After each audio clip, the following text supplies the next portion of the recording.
The red silk was a declaration. It whispered against Nia's skin, a second skin made of defiance and a grief so sharp it felt like rage. The dress was a column of pure crimson, clinging to the generous curve of her hips and the swell of her bust, a bold statement in a world that had always told her to take up less space. Today, she intended to be a landmark, a beautiful, unignorable catastrophe in the middle of her older sister's perfect day. Her fingers trembled as she fastened the delicate clasp of a diamond necklace. It felt cold against her throat. Alone, everything about this moment felt borrowed. The courage, the jewels, the man who was waiting for her in the living room of his penthouse apartment, a space so silent and vast it felt more like a museum than a home. She looked at her reflection, 20 years old, and she felt ancient. The face looking back was hers, full cheeks, wide brown eyes, lips that Kaido used to call too expressive, but the expression in those eyes was foreign. It was hard, polished, a shield forged over 2 years of quiet heartbreak. 2 years since Kaido had ended things, his words a clinical dissection of her flaws. Too sensitive. Too emotional. Not ambitious enough. Not enough. 6 months later, he was engaged to Rhonda, her sister, who was everything Nia was not. Slender, pragmatic, a lawyer on the fast track, someone who fits seamlessly into the pristine, wealthy world of Kaido's family. A sound, subtle as the slide of a blade from its sheath, came from the doorway. Nia's eyes lifted to meet his in the mirror. Ryu. He leaned against the frame, a study in lethal stillness. He did not enter her space, yet he owned it completely. His suit was a dark charcoal, tailored by hands that understood how to drape fabric over a body built for violence. It was perfect, severe, the kind of suit that made money look like old, inherited power. Ink, a deep, intricate blue-black, peeked from the starched white cuff at his wrist, a hint of the brutal artistry that covered his skin. He moved like the room owed him space. "It is time," he said. His voice was low, a gravelly baritone that held no hint of impatience, only absolute certainty. Nia's heart gave a painful thud, not a flutter. Never a flutter with him. It was the heavy, primal beat of a cornered thing recognizing a predator. A predator who had, for reasons she could not fathom, decided to be on her side. "I know," she managed, her voice steadier than she felt. She turned from the mirror, the silk of the dress swirling around her ankles. She forced herself to meet his gaze directly. His eyes were dark, almost black, and held a frightening intelligence. They saw everything.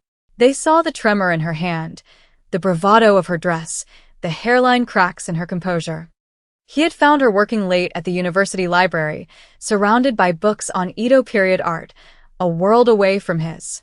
He was a benefactor to the university, a name on a plaque, a ghost in the financial reports. Their meeting was a collision of worlds. He'd been walking the halls, a rare, solitary tour, and had stopped at her corral. He had asked a question about a woodblock print she was studying, his knowledge precise and unnerving. That conversation had led to another.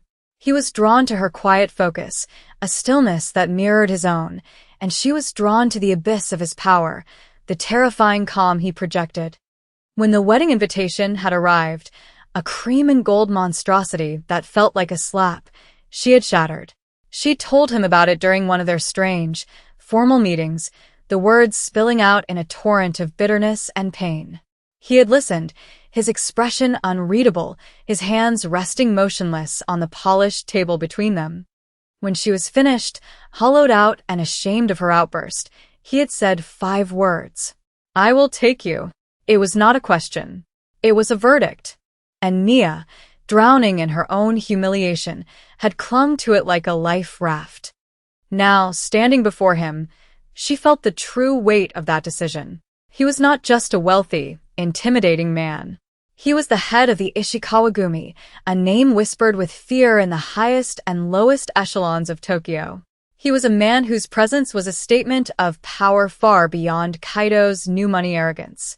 Bringing him to this wedding was not just an act of defiance. It was an act of war. His eyes drifted from her face, down the column of her throat to the necklace, then to the dress. He did not smile. His face rarely betrayed any emotion beyond a glacial calm. But something shifted in his gaze, an intensity that felt like a physical touch. "Red is your color," he stated, a simple observation that landed with the weight of a vow. He stepped forward, his movements economical and precise. He stopped just before her, the air crackling between them. The scent of his cologne, a clean, sharp mix of cypress and smoke, enveloped her. He reached out, not to touch her, but to adjust the necklace at her throat. His fingers, long and elegant, brushed against her skin. The contact was brief, almost accidental, but it sent a jolt through her entire body. It was a touch that was both surgical and possessive. His thumb grazed the pulse point at the base of her throat, feeling the frantic beat she could not control. He held her gaze. "They will see you," he said, his voice a low murmur. "And they will regret what they lost." She told herself it was survival instinct that made her nod, that made her heart hammer not with fear, but with a strange, dangerous thrill. He was not offering comfort. He was offering a weapon, and she was going to use it. He stepped back, the space between them once again a chasm of unspoken things. "The car is waiting." That was the moment everything changed. As she walked past him and out of the room, his hand settled for a barest second on the small of her back. A gesture of guidance. A claim. She did not flinch. She did not pull away. She walked into the lion's den, and for the first time, she felt like she had teeth of her own. The drive to the hotel was a blur of neon and steel, Tokyo rushing past the tinted windows of the Maybach. The silence inside the car was absolute, a heavy, weighted blanket. Nia stared out at the city lights, her reflection a ghostly image against the glass. The woman in the window looked poised, dangerous even. A queen in her borrowed chariot, on her way to burn down a kingdom. Ryu sat beside her, a portrait of serene menace. He did not look at her. He stared straight ahead, as if he could see the future playing out on the back of the driver's headrest. His stillness was unnerving. It was the calm of a storm's eye, a place of temporary peace surrounded by unimaginable destructive force. She remembered Kaido's frantic energy, his constant need for motion, for noise, for validation. He filled every silence with talk of his accomplishments, his ambitions, his father's company. He had been a whirlwind of ego, and for a time, she had mistaken his energy for passion. Ryu was the opposite. He was a vacuum, pulling all the energy and noise in the room toward him, absorbing it, controlling it. The car slowed, gliding to a stop before the grand entrance of the Imperial Hotel. Bellhops in pristine uniforms froze, their professional smiles faltering as they recognized the car, or perhaps the man inside it. One of them, an older man with a ramrod-straight spine, hurried forward, his face a mask of profound respect. He opened Ryu's door first. Ryu unfolded himself from the car, his height and presence immediately commanding the space. He did not wait for the doorman to circle around. He opened Nia's door himself, extending a hand to her. His palm was calloused, a stark contrast to the manicured perfection of his appearance. It was the hand of a man who worked, though his work involved breaking bones and loyalties, not pushing paper. Nia placed her hand in his. His grip was firm, secure. He helped her out of the car, the crimson silk of her dress pooling for a moment on the clean pavement before she straightened. He did not let go of her hand. Instead, he tucked it into the crook of his arm, a classic, almost courtly gesture that felt shockingly intimate. It bound her to his side. "Stay close," he murmured, his voice for her ears alone. "Do not speak to anyone unless I am with you." They walked through the grand lobby, a cavern of marble and gold. The air was thick with the scent of lilies and money. People stopped talking as they passed. Conversations faltered. Heads turned. It was not just because of her, a statuesque black woman in a fiery red dress, a stark and beautiful contrast to the muted palette of the Japanese elite. It was because of him. The deference was immediate, instinctive. Men in expensive suits gave slight, almost imperceptible bows. Women averted their eyes. They were not just looking at a powerful man, they were looking at the Yakuza. They were looking at the Ishikawagumi. Nia felt a tremor of real fear, cold and sharp. This was not a game. This was not about making her ex jealous. This was about walking into a room with a man who held the power of life and death in his quiet, watchful hands. She tightened her grip on his arm, the hard muscle beneath the fine wool of his suit an anchor in the swirling vortex of stairs. They reached the entrance to the grand ballroom. The sound of a string quartet and polite laughter spilled out. An attendant in a tuxedo stood by a gilded guest list, but he took one look at Ryu and stepped aside as if he'd been burned, bowing low. Ryu paused at the threshold, his gaze sweeping the room. Nia followed his line of sight. It was a fantasy of white and gold. Thousands of white roses. A towering cake. Crystal chandeliers dripping light onto a sea of perfectly coiffed heads. And there, at the center of it all, was Kaido. He was laughing, his hand on the arm of his new bride. Her sister. Rhonda looked radiant, in a dress that probably cost more than Nia's university tuition. She was smiling, a bright, brittle smile that didn't quite reach her eyes. She saw them first. Her smile froze, faltering for a fraction of a second. Her eyes, so like Nia's own, widened in shock, then narrowed in disbelief and fury. Then Kaido turned. His laughter died in his throat. He stared at Nia, his eyes tracing the lines of her red dress, her body, a body he had once claimed to love and then discarded with clinical cruelty. His face, usually a mask of smug confidence, went pale. But it was when his eyes landed on the man at her side that the color drained completely, replaced by a stark, primal fear. Ryu felt the shift. He felt Kaido's fear like a change in barometric pressure. He looked down at Nia, his expression unreadable. "Breathe," he commanded softly. Then he led her into the room. Every step felt deliberate, each footfall on the plush carpet a drumbeat marking their advance. The polite chatter in the room did not just quiet, it evaporated. A wave of silence radiated out from them, a ripple effect of pure, unadulterated power. They were an island of stillness in a sea of frozen faces. This was his world, a world where silence was a weapon and fear was a currency. And she had just willingly stepped into the heart of it. They were given a table near the front, a table that had clearly been empty, reserved for someone who had not been expected to arrive. The staff scrambled to set 2 places, their movements jerky and nervous. No one approached them. They sat in a bubble of isolation, a king and his consort holding court in a hostile territory. "Are you all right?" Ryu asked, his voice still low, but the question was sharp, demanding an honest answer. Nia looked across the room at her sister.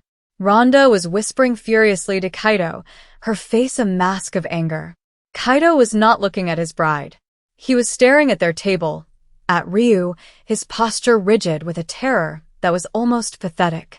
He looked like a boy who had just seen a ghost. "I'm fine," Nia said, and was surprised to find it was the truth.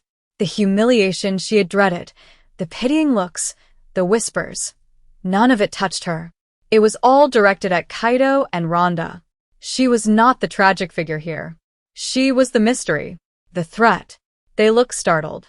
A ghost of a smile, so faint it was barely there, touched Ryu's lips. Startled is a mild word for it. He picked up a glass of water, his movements unhurried. Kaido's father built his shipping empire on contracts his rivals could not secure.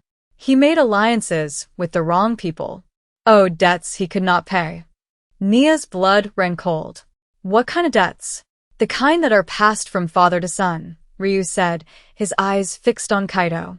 "The kind that are paid with more than money." He took a slow sip of water. "The clan his father allied with was an old rival of my family. They operated without honor. They broke an oath. A transgression my father never forgave." That's when she understood. Ryu wasn't just here as a favor to her. His presence was a message. It was a reminder of old sins, of debts still outstanding. This was personal. His wound, the shame he carried, was tied to the very people celebrating tonight. He was here to reclaim a piece of his family's honor, using Kaido's terror as a stage.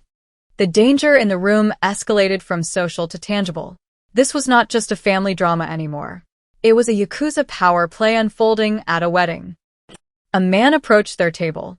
He was older, with a face like a clenched fist and eyes that held a lifetime of violence. He bowed deeply to Ryu, ignoring Mia completely. "Head of the family," he said, his voice a low rumble. "Your presence here is unexpected." "I am where I need to be, Tanaka," Ryu replied, his tone dismissive. He did not introduce the man. He did not need to. This was one of his soldiers, his lieutenant.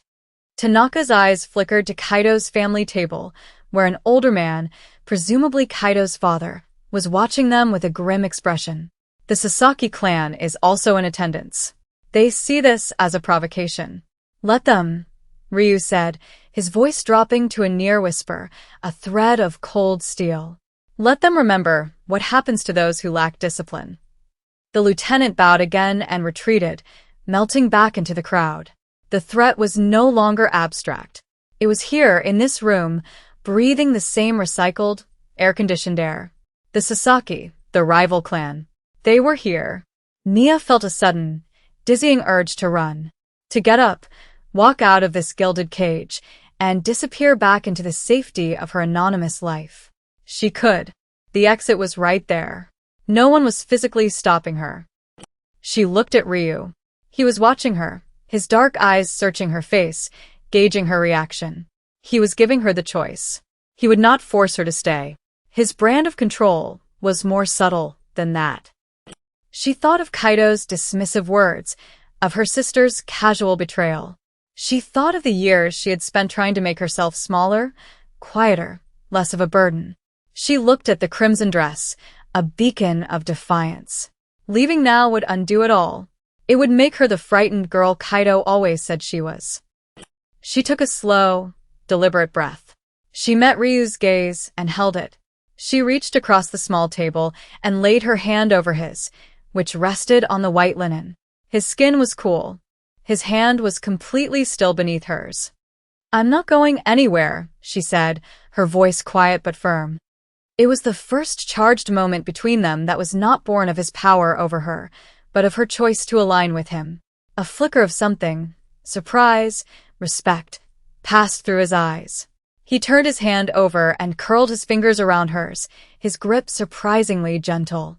The silence that stretched between them was not empty. It was filled with her decision. She had chosen to stay. She had chosen him. The wedding speeches began, a procession of hollow sentiment and corporate platitudes. Kaido's father spoke of mergers and dynasties, barely mentioning Rhonda by name. It was a business transaction, and his son's bride was the latest acquisition. Then Kaido stood up. He raised his glass, his hand shaking slightly.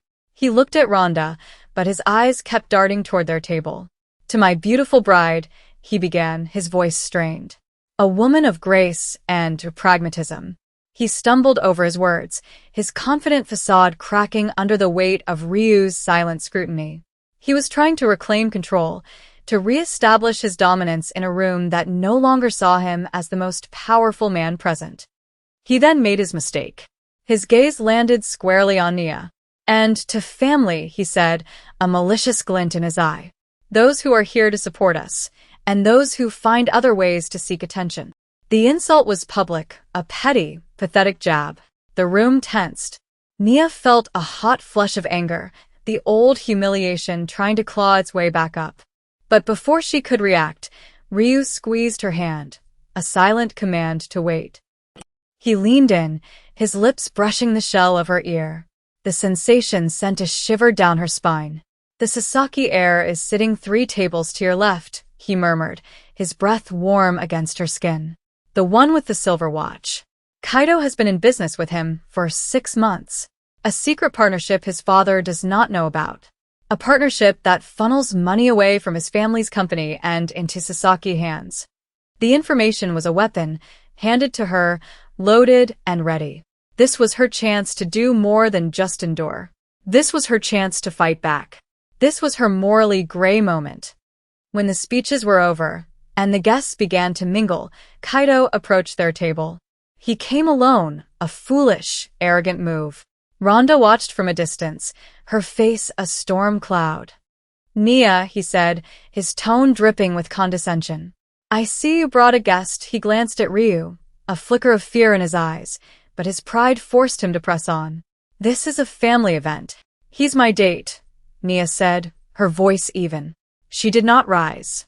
She made him look down on her, a subtle shift in the power dynamic. "I think it's time for you and your date to leave," Kaito said, trying to sound authoritative. "You're making my wife uncomfortable." Nia smiled, a slow, cold smile she had learned from the man sitting beside her. "Really? Because you look more uncomfortable than she does, Kaito. But then, I suppose it must be stressful, keeping secrets." Kaito's face tightened. "I don't know what you're talking about. Don't you?" Nia let the question hang in the air. She glanced pointedly at the man with the silver watch. "I always thought you were a terrible businessman. It's nice to see the Sasaki clan agrees. I wonder what your father would think of your new partnership." The color drained from Kaito's face. He looked as if she had physically struck him. The raw, undisguised terror in his eyes was a victory. She had used Ryu's darkness, his information, and made it her own. She had crossed a line, and it felt like power. He stared at her, speechless. Then his eyes flickered to Ryu, understanding dawning. He saw where the information had come from. He saw the trap he had walked into. Ryu, who had been watching the exchange with an unnerving stillness, finally spoke. His voice was quiet, but it cut through the ambient noise of the party like a razor. "You are embarrassing your bride." He looked past Kaito to where Rhonda stood, frozen. "And you are disrespecting mine." The word hung in the air. Meaning. It was not a confession of love. It was a statement of fact. A claim. It was more dangerous, more honest, than any romantic declaration. Nia's breath hitched. She was his. In this room, in this world, that word was a shield and a cage. Kaito flinched as if burned. He backed away, his arrogance shattered, and scurried back to his sister's side, his face ashen. Nia looked at Ryu. Her heart was pounding, a frantic, wild rhythm. "You didn't have to say that." "Yes," he said, his dark eyes holding hers.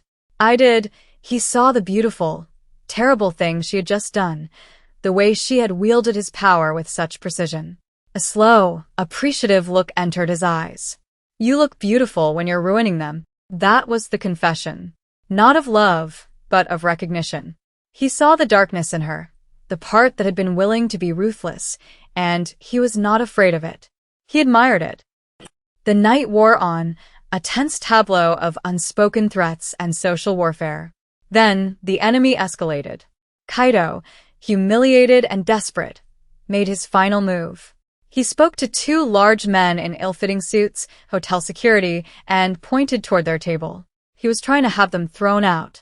It was a pathetic gesture, a child's tantrum, but it was a direct challenge.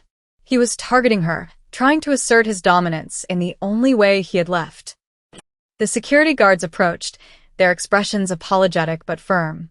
"Sir, ma'am, we're going to have to ask you to leave." Ryu did not even look at them. He kept his eyes on Nia. "Did you enjoy the wedding?" he asked, as if they were having a casual conversation. "It was memorable," she replied, her voice shaking slightly. The guard cleared his throat. "Sir." Ryu slowly turned his head. He did not raise his voice. He did not move a muscle. He simply looked at the man. He held his gaze, and in that silent, bottomless stare, the guard saw something that made him take an involuntary step back. The man's professional composure crumbled, replaced by the same raw fear Nia had seen in Kaito. "We are guests of the Ishikawa family," Ryu said, his voice soft as falling snow, and just as cold. It was a lie, but it was a lie no one in this room would dare to question. He then turned his gaze to Kaito, who was watching from across the room. The message was clear. "You have no power here." The security guards bowed, a gesture of submission, and retreated faster than they had approached. The battle was over. Kaito had lost. The entire room had witnessed his utter and complete humiliation at the hands of a man who had not even bothered to raise his voice. Nia felt a dizzying sense of vertigo. In the climax of his confrontation, she had done nothing. He had protected her. He had claimed her. But she knew this was not the end. That's when Rhonda started walking toward them. Her face was a pale, tight mask of fury. The final confrontation was not with Kaido. It was with her sister. Rhonda stopped at their table, her hands clenched into fists at her sides. She ignored Ryu, focusing all her rage on Nia. "What are you doing?" she hissed, her voice low and venomous. "How could you do this? How could you try to ruin my wedding day?" Here it was. The moment of truth. Nia could have let Ryu handle it. She could have stayed silent, sheltered behind the wall of his power. But that would have made her a damsel, a passive object in his possession. She had to act. She had to be the one to end this. Nia stood up, the red dress a stark contrast to Rhonda's bridal white. They were equals in height, sisters, but tonight they were on opposite sides of a war. "You're asking me that?" Nia's voice was quiet, but it held a core of steel. "You, who started dating my ex-boyfriend 2 months after he broke my heart. You, who never once called to ask how I was. Who sent me an invitation as if I were some distant cousin you were obligated to invite. He loves me," Rhonda insisted, her voice cracking. "He chose me. Did he?" Nia asked, her gaze cutting. "Or did he choose a version of what he thought he wanted? Someone who fit. Someone easy." She took a step closer, lowering her voice, so only Rhonda could hear. "Look at him, Rhonda. Look at him right now. He's not looking at his beautiful bride. He's looking at this man." She gestured to Ryu, "and he's terrified. Is that the man you want? A coward who crumbles the second a real man walks into the room?" Every word was a precisely aimed dart. She was not shouting. She was dissecting. She was using the truth as her scalpel. "You chose this," Nia said, her voice softening with a final, terrible pity. "You chose this hollow, perfect life. I hope it makes you happy." Rhonda stared at her, tears welling in her eyes. All the anger, all the righteous fury, drained out of her, leaving behind a brittle, broken woman in a ridiculously expensive dress. She had no response. Nia had taken away all her weapons. Nia turned away from her sister. She looked at Ryu. "I'm ready to go." He stood, his dark eyes holding an expression she could not decipher. It was not pride. It was something deeper. Acknowledgement. He saw her, all of her. The strength, the vulnerability, the quiet capacity for ruthlessness. He placed his hand on the small of her back. It was not a gesture of guidance this time. It was a declaration. She was his. They walked out of the ballroom, leaving the wreckage of the party behind them. The silence that had followed them in now followed them out. They did not look back. The cost was clear. Her relationship with her sister was severed beyond repair. The last bridge to her old life had been burned, and she had been the one to light the match. She had made a choice, and a price had been paid. Nothing in this world was free. In the silent cocoon of the Maybach, as it slid through the glittering Tokyo night, Nia stared at her reflection once more. The woman in the window was the same, yet entirely different. The hardness in her eyes was no longer a shield. It was a part of her. Ryu did not speak. He simply reached over and took her hand, his fingers lacing with hers. His touch was no longer a jolt or a surprise. It felt like a certainty, an anchor. She did not know what tomorrow would bring. She did not know if this was love or survival or something else entirely for which there was no name. She only knew that she had walked into a fire, and instead of being consumed, she had found a strange and dangerous home in the flames. She looked at their joined hands, her dark skin against his, the hint of ink at his wrist a dark promise. She had made her choice, and for the first time in a long, long time, she did not regret it.